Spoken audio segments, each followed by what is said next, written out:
Gold trusted gold buyers. మీరు తాకట్టు పెట్టిన బంగారాన్ని విడిపించి ఈ రోజు ఉన్న మార్కెట్ ధరకు కొనబడును. లవ్ పాటతో స్టార్ట్ అయిన జర్నీ కాబట్టి ఆ పాటలు హిట్ అవ్వడం వల్ల మనకు వచ్చే అవకాశాలన్నీ లవ్ ఫెయిల్యూర్గానే వచ్చినాయి.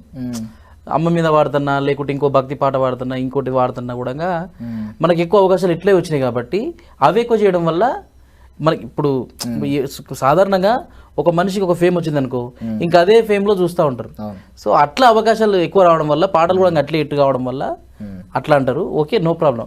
అంటే మీ వాయిస్ మేబీ ఆ లవ్ ఫెయిల్యూర్ కి బాగా సెట్ అవుతుంది, వాళ్ళు ఓన్ చేసుకున్నట్టున్నారు. అంటే వాళ్ళు ఓన్ చేసుకున్నట్టు దాన్ని. మీకు నిజం చెప్పండి, మీకు ఏమన్నా లవ్ ఫెయిల్యూర్స్ ఉన్నాయా? లేదన్న, అలాంటివి లేవు. కాకపోతే చిన్న చిన్న క్రషెస్ ఉంటాయి. క్రషెస్ అంటే ఫెయిల్యూర్స్ అలాంటివి ఏం లేవు. అంటే మనం స్టార్టింగ్ ఏంటంటే అలాంటి పాట వేస్తే బాగుంటుంది.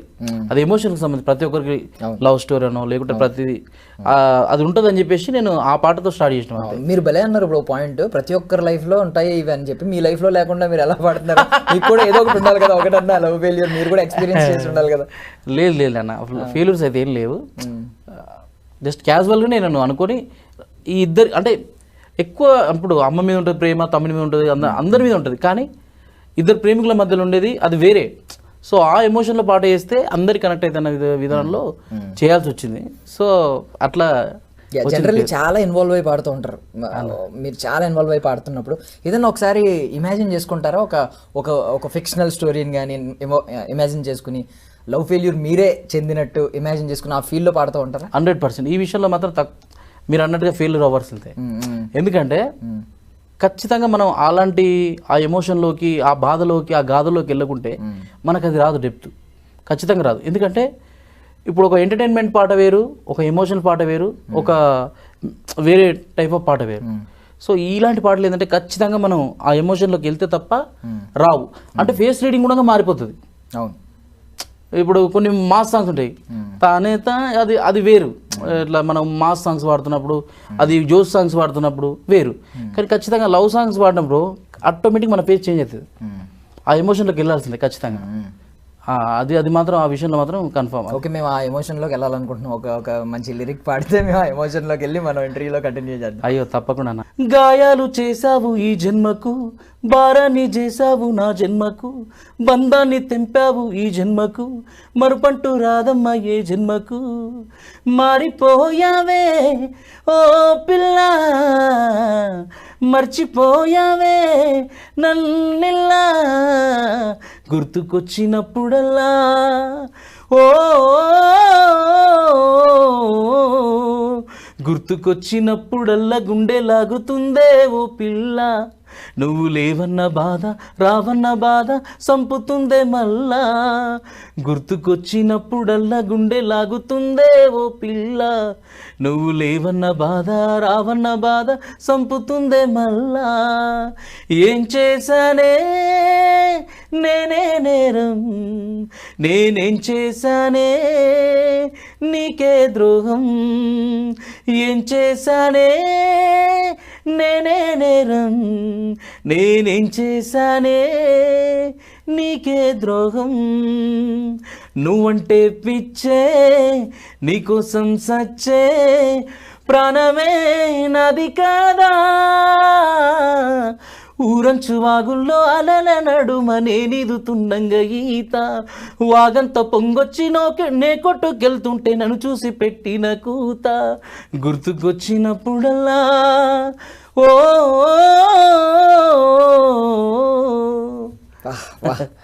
ఎమోషన్లోకి నిజంగా తీసుకెళ్ళిపోయారు. యా, కాకపోతే అంటే ఈ నువ్వంటే పిచ్చే అక్కడ నుంచి ఆ లిరిక్ పర్టికులర్ గా ఇన్స్టా రీల్స్ లో ఎంత వైరల్ అయిందనే చరణాలు పడకుండా డైరెక్ట్ ఆ బిట్ పాడినా. 2 years బ్యాక్ నుంచి బాగా వైరల్ అయింది. ఆ టైంలో ఏమనుకున్నారు అంటే మీరు పాడిన పాట మొత్తం ఎక్కడ చూసినా అదే రీల్ కనిపించడం, ఎవరో పెద్ద పెద్ద సెలబ్రిటీ. అవునవును, చాలా మంది వెబ్సైట్స్ వాళ్ళు కూడా రాశారు. ఒక సాధారణ సింగర్ పాడితే ఓన్లీ స్టూడియో వెర్షన్ 100 మిలియన్ల 89 మిలియన్ ఉంటుంది, 86 మిలియన్ ఉంటుంది. సో మన గురించి వార్తలు రాయడం కానీ, తర్వాత వైరల్ కావడం కానీ, ప్రతి సందర్భంలో మన ఊర్లో చెప్పడం కానీ, తర్వాత అదే టైంలో వర్షాకాలం ఆ పిల్లోళ్ళు ఈతలు కొట్టుకుంటూ, కొందరు చేతులు కోసుకుంటూ, అంటే ప్రేమలో ఆ పలు విధాలుగా ఆ పాటను వాళ్ళు ఇది చేసుకున్నారు. సో మంచి అనిపించింది. ఎందుకంటే మనం చేసిన పాట అందరు ఓన్ చేసుకురంటే వాళ్ళకి బాగా నచ్చి ఉంటుంది. అంటే పర్సనల్గా వాళ్ళకి ఎంతో ఎక్కుంటే అంత ఓన్ చేసుకోలేరు. సో అది నాకు చాలా హ్యాపీనెస్ ఇచ్చింది, మంచి గుర్తింపు తెచ్చింది ఆ పాట. నా కెరీర్లో ఫస్ట్ పాట అది. సో ఇప్పుడు మీకు నార్మల్గా ఒక 1 million అనేది పెద్ద నెంబర్ కొంతమందికి. మీరు 100 million చూసిన ఆ నెంబర్ని కూడా చూసారు మీ లైఫ్. బట్ ఈ నెంబర్కి చూడకముందు అసలు రాము ఫోక్ సింగర్ రాము అనబడకే ముందు రాము అంటే ఎవరు, ఎలా వచ్చారు అసలు? అన్న మాది వచ్చేసి ఇక్కడ నిడదవెల్లి అనే విలేజ్ ఉంటుంది, రంగారెడ్డి జిల్లా. ఒక మామూలు ఊరే. సో ఆ ఊరిలో నుంచి నేను మా బ్రదర్ లక్ష్మణ్, తను బుల్లెట్ బ్యాండ్ సాంగ్స్ అవి ఇవి రాశాడు. సో మా పాటలన్నీ అతనే, ఇద్దరం కలిసి రాసుకుంటాం, పాడతాం అన్నీ. అయితే అలాంటి తరుణంలో పాటల మీద అంటే స్కూల్లో వాడుకునే వాళ్ళం. స్కూల్లో పాడుతూ అట్లా తర్వాత 10th క్లాస్లో ఇంటర్లో అలా పాడుతూ ఏదో ఒక రోజు మనం సినిమాలోకి వెళ్ళాలి. సో మన గాత్రం ఓన్లీ ఊరి వరకు, ఏ క్లాస్ వరకు, ఏ గుడి వరకు, ఏ చెట్టు వరకు పరిమితం కావద్దు. సో మన వాయిస్ అనేది మొత్తం యూనిక్ అయిపోవాలని చెప్పేసి ఆ రోజు నుంచే ఇద్దరం కంకణం కట్టుకొని ఈ కృష్ణనార్ వైపు, పెద్ద పెద్ద మ్యూజిక్ డైరెక్టర్ల వైపు ప్రయత్నాలు చేసేవాళ్ళం. సో ఆ తరుణంలో ఇంకా ప్రయత్నాలు చేస్తూ బాగా తిరిగాం, చాలా ఆఫీసులు తిరిగాం. అదే మూమెంట్లో జియో రావడం, ఇంటర్నెట్ అంతా నెక్స్ట్ లెవెల్కి వెళ్ళిపోవడం, యూట్యూబ్ అంతా ఇంకా ఫామ్ అయిపోవడం. ఆ టైంలో ఇంకా ఆల్బమ్స్ కోసం అని ప్రయత్నంలో ఉన్న డిఆర్ సునీల్ గారు మాకు పరిచయం అయ్యారు. అతనికి ముందే చాలా ఆల్బమ్స్ చేస్తున్నాడు. సో నేను ఏదో ఒక రోజు బోలే సార్ వాళ్ళ స్టూడియోలో ఒక పాట వినిపించాను అతనికి. అదే ఈ నువ్వంటే పిచ్చి పాటని వినిపిస్తే పాట నాకు నచ్చింది రాము, చాలా బాగుంది అని చెప్పేసి ఆయన మరి ఎందుకు ఎక్కిందో తెలియదు. ఆయన మొత్తం జిలేలమ్మ జిట్ట అంటే మొత్తం మాస్ పర్పస్లు ఉంటాడు ఆయన. కానీ ఈ లవ్ పాటను ఫస్ట్ నమ్మింది ఆయన్నే. నిజంగా చెప్పాలంటే ఒక విధంగా నా కెరీర్కు ఆయన్నే తొలి అవకాశం. ఇంతమంది ప్రయాణంలో, ఇంతమంది జర్నీలో మొదటి అవకాశం అంటే మరి నాకు ఇచ్చింది అయితే ఆయనే. అక్కడ నుంచి స్టార్ట్ అయిన జీవితమే ఈ రోజు ఇంతవరకు వచ్చింది. సో ఆయనకి ఎప్పుడైనా నా కృతజ్ఞత, నా యొక్క ప్రేమ అనేది ఉంటుంది. సో ఆయన ఆ పాటను తీసుకొని ఇంకా ఆ పాటను రికార్డ్ చేయించి ఆ పాట మళ్ళీ వదిలాక మొత్తం కొన్ని రోజుల తర్వాత వైరల్గా స్టార్ట్ కావడం. ఇంకా అంతకన్నా ముందు గాయపడిన మనసు నాది అని ఒకటి ఉంటుంది, అది 100 million. అది కూడా మంచి పేరు వచ్చింది. కానీ ఈ బ్లాస్ట్ కాలే అంటే గాయపడిన మనసు నాదిలే 100 million. అంటే కొంతవరకు పేరు వచ్చింది. నువ్వంటే పిచ్చి కొంతవరకు వచ్చింది, అంటే ఒక 50% వచ్చింది. అల్లాహే బ్లాస్ట్ కానీ అన్ని 100 million మొత్తం ఇక అట్లా స్టెప్ బై స్టెప్ వెళ్తూ మొత్తం ఇక వైరల్ స్టార్ట్ అయిపోయినాయి. సో అప్పుడు మనకు యూట్యూబ్ నుంచి 10 మంది అవకాశాలు రావడం, ప్రొడ్యూసర్లు రావడం, అవకాశాలు ఇవ్వడం, తర్వాత మేము ఓన్ ఛానల్ పెట్టుకోవడం, వాళ్ళ ఛానల్ గీయడం, ఇట్లా మొత్తం సినిమాలో పాడితే రాని పేరు, సినిమాలో చేస్తే రాని పేరు మాకు యూట్యూబ్లోనే వచ్చింది. మేము సినిమాలో చూడని డబ్బు కూడా మేము యూట్యూబ్లోనే చూస్తాం. అంటే బేసికల్లీ ఇప్పుడు ఒక్కొక్క పాట ఆ టైంలో మీరు ఒక 25,000 ఖర్చు పెట్టాలన్నా చాలా పాపం కష్టార్జితం. ప్రొడ్యూసర్ మీకు పెట్టే ప్రొడ్యూసర్ కూడా ఏమీ ఆశించకుండా పెట్టినట్టు లెక్క. అవును. బట్ ఇప్పుడు రిజల్ట్ చూస్తే ఏంటి 13 కోట్లు 15 కోట్లు ఇలాంటి వ్యూస్ చూస్తున్నప్పుడు మీరు హైయెస్ట్ ఎంత వచ్చి ఉంటుందో ఒక పాటకి చెప్పండి అసలు. బేసిక్ నా పాటగా రెవెన్యూ అంటున్నా. రెవెన్యూ ఒక్క పాటకు నాకు తెలిసి 1,80,00,000. ఎంత ఖర్చు పెట్టుంటారు దానికి? మా అంటే అప్పుడున్న పరిస్థితిలో 7 సంవత్సరాల కింద అంతే, ఎంత తిరిగినా 50,000 అయితే ఖర్చు కాలేదు. అది ఇప్పుడున్న పరిస్థితిలో ఒక 3-4 లక్షల నుంచి 4 లక్షల హైయెస్ట్. సో అంతే, ఆల్మోస్ట్ నాకు తెలిసి ఒక 300 రెట్లు వచ్చింది. చాలా ప్రొడ్యూసర్లు మస్తు బాగుపడ్డారు. ఎందుకని చెప్పాలి కానీ మేము ఇచ్చిన పాటలలో ప్రొడ్యూసర్లు బ్రహ్మాండంగా హ్యాపీగా బాగుపడ్డారు. అందరు కాదు, స్టార్టింగ్ ఇచ్చిన మొదట్లో ఎవరికైతే మంచి ఇట్లు పడ్డాయో వాళ్ళకి మంచి పేరు, మాకు పేరు వచ్చింది, వాళ్ళకి రెవెన్యూ వచ్చింది.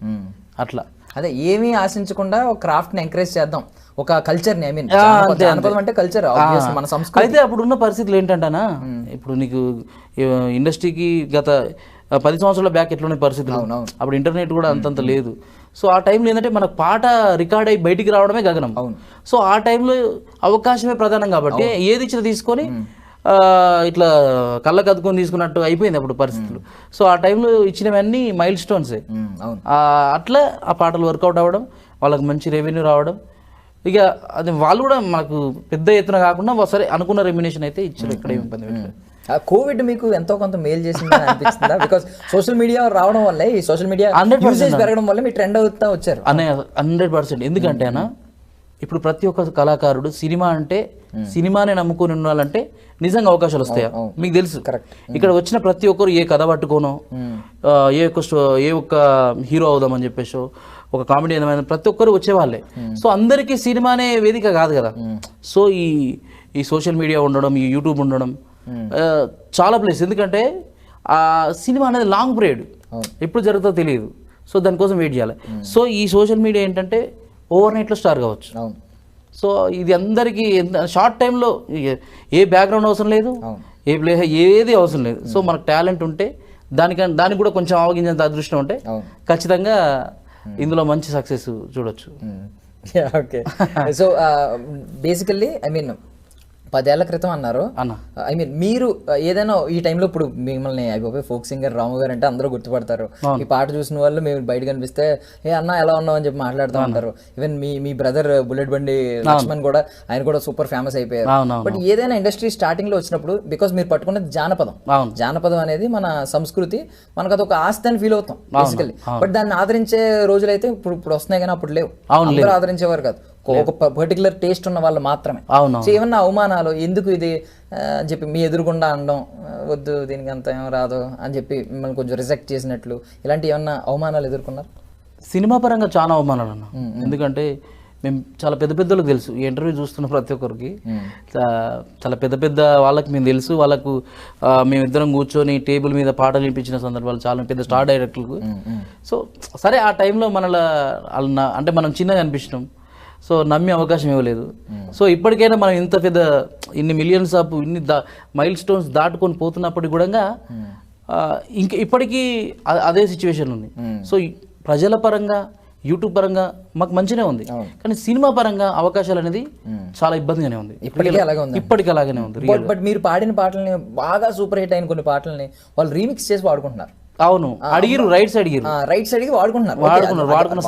ఓకే, అలా పాత పాటను రీమిక్స్ చేసుకునే బదులు ఒక కొత్త ఒరిజినల్ ఫోక్ సాంగ్ ని ఎంకరేజ్ చేసి మా సినిమాలో ఒక పాట ఫోక్ సాంగ్ పెడతాం అని ఎంకరేజ్ చేస్తుంటే ఇంకా బాగుండేది కదా.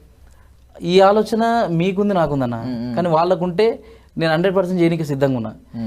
నాట్ ఓన్లీ లవ్ సాంగ్, నేను మాస్ సాంగ్ అని ఇవ్వగలను, ఐటెం సాంగ్ అని ఇవ్వగలను, ఎనీ టైప్ ఆఫ్ సాంగ్ నేను ట్యూన్ చేసి ఇవ్వగలను.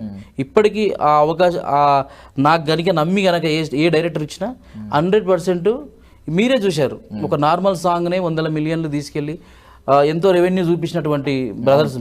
అంటే ఇదేదో గొప్పగా చెప్పట్లేదు. సో సినిమా కనుక మాకు నమ్మిస్తే 100% మేము ప్రూవ్ చేసుకుంటాం. తిరిగామన్నా, చాలా చోట్ల తిరిగాము. అంటే తిరిగిన ప్రతి చోట అవమానమే. అంటే ఈ సినిమాకు వేరే వాళ్ళు రాస్తున్నారు, ఈ సినిమాకి వేరే వాళ్ళు ఏ తమ్ముడు బాగున్నావు అని, సాంగ్స్ చాలా బాగున్నాయి, ఇంటాను చాలా బాగున్నావు అన్నీ అంటారు. కానీ అవకాశాన్ని విషయంలో మాత్రం చెప్తా తమ్ముడు టచ్లో ఉన్నాం. అంటే ఎవరిని నేను కించపరచట్లే, వాళ్ళని ఏమి ఇబ్బంది పెట్టట్లే. అంటే ఒక 100 కోట్ల సినిమాలో మన పాటనే ఉండాలనుకోవడం కూడా మన మూర్ఖత్వమే. అంటే ఉండాలని ఆశ ఉంటుంది. సో ఆయనకు మనలాంటి వాళ్ళకి ఇవ్వాలనే మనసు ఉండాలి. సో ఎంత మనిషి నాటు పాట జానపదంలోకి ఏమన్నా వస్తుందా? కొంచెం ఆ కోవకి ఏమన్నా చెందుద్దా? బికాజ్ కొంచెం వినడానికి వినసొంపుగా అలాగే అనిపిస్తూ ఉంటుంది. లేదు, అది సినిమాటిక్. అది జస్ట్ నాట్ అనే పదం ఉంది కాబట్టి దాని జానపద లిరిక్స్ కొంచెం చంద్రబోస్ గారు రాసిన లిరిక్స్ జానపద ఫ్లేవర్ లో ఉంటాయి. పొలంగట్లు దుబ్బెలోన పోలేరమ్మ, ఇవన్నీ నాటుకు అంటే జానపద నేపథ్యంలో సాగినటువంటి పాటనే. ట్యూనింగ్ మాత్రం మొత్తం సినిమా స్టైల్ ఉంటుంది, సినిమా స్టైల్ ఉంటుంది. అంటే మీరు ఓన్లీ జానపదమే పాడదామని ఫిక్స్ అయ్యారా? లేదు బయట నార్మల్ సాంగ్స్ ఏమన్నా వస్తే పాడతారా? అన్ని పాడతాను. నేను ఈవెంట్లకు వెళ్తాను, నేను పెళ్లి పాటలు పాడతాను, ఆర్కెస్ట్రా పాటలు పాడతాను, అన్ని పాడతా. సో నాకు ఫేమ్ ఈ విధంగా ఉండొచ్చు, కానీ నేను అన్ని టచ్ చేయగలుగుతాను. ఇప్పుడు నా ఇన్స్టా కనుక చూసినట్టయితే నేను అన్ని పాటలు, ఇప్పుడు అన్ని సినిమా పాటలు కానీ ప్రతి పాటలు నువ్వు నా ఇన్స్టాలో ఉంటాయి, మీరు చూడొచ్చు.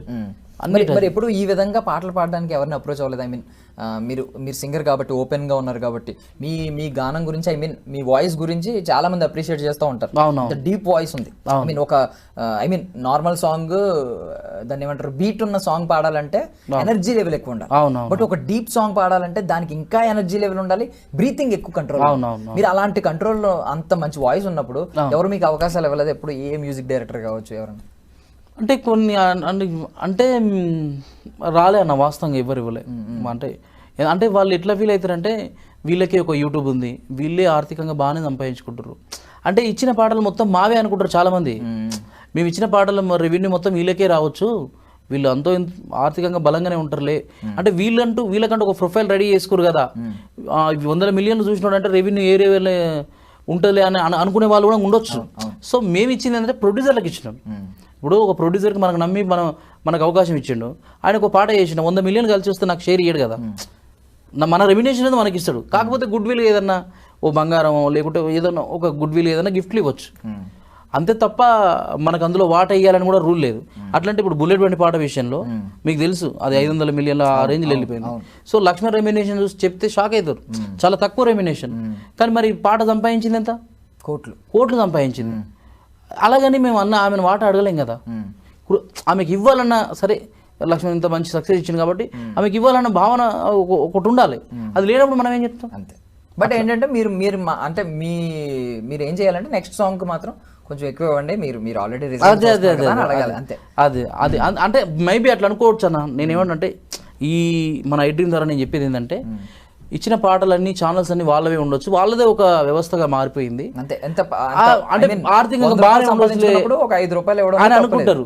సో ఇప్పుడు మనం అంటే 100 మిలియన్లు అంటే నాన్ స్టాప్గా చాలా వ్యూవర్షిప్ ఉంది కాబట్టి సో చిన్న వాళ్ళకి ఇద్దామన్నా కూడా వాళ్ళదే ఒక ప్రొఫైల్గా రెడీ అయిందని కూడా అనుకోవచ్చు.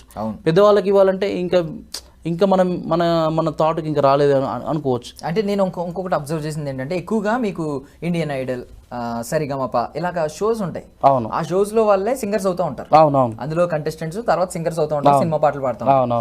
మీ వైపు నుంచి ఎందుకు రావట్లేదు? అంటే ఏమన్నా సరిగమ మ్యూజిక్ లెసన్స్ ఈ సరిగమలు ఇవన్నీ నేర్చుకున్న వాళ్ళకే కేవలం అందులో ఛాన్సెస్ ఉంటాయని మీరు ఏమైనా అనుకుంటున్నారా?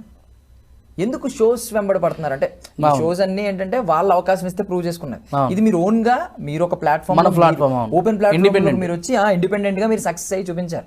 మరి మీకు అవకాశాలు ఎక్కువ రావాలి కదా. అది వాళ్ళకి అంటే ఇప్పుడు నేను ఏమంటున్నాంటేనా అలా అవకాశాలు ఇవ్వాలనే ఆలోచన వాళ్ళకు ఉండాలి.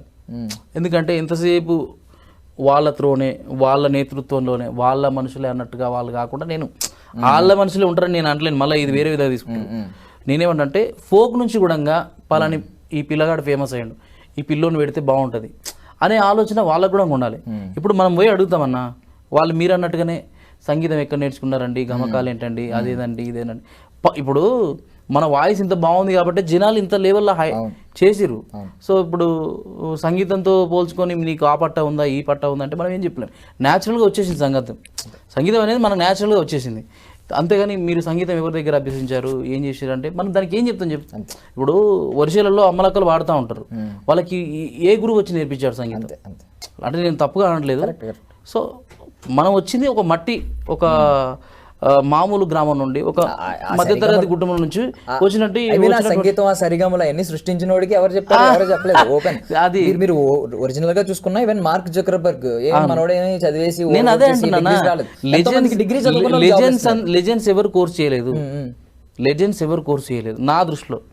సో అలాగని నేను చేయొద్దు అంటలేను. సో మాలాంటి వాళ్ళని కూడా గుర్తించండి. నేను మన మీడియా ద్వారా నేను ఏం చెప్తానంటే ఒరిజినాలిటీని కూడా గుర్తించండి.